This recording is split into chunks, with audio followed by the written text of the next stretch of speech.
نبی صلی الله علیه وسلم له انس رضی الله عنه ورلو اې الله رسول دا پتیله ده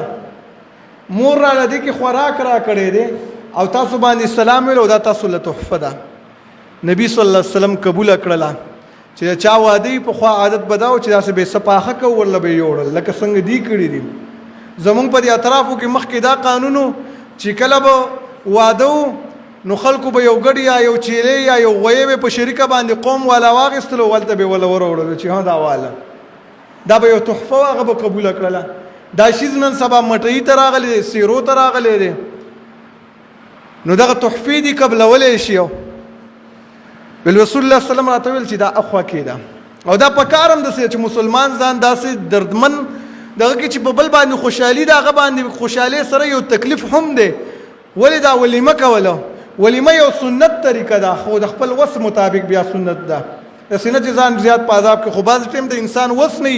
نو تعالی په کار دی چې ستا د غوړو وس کېږي مخکې نه ولاړ شي یو غوړو ټیم والا ها دا مې درله وروړم ستا د یو دیګ وس کېږي مخکې نه ورته ووایي یو دیګ خرچه دي په ما باندې په هغه ورځ خیر د سیره مه وروړه که نه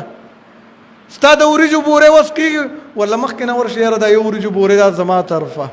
په هغه باندې به لږ تکلیف را کم شي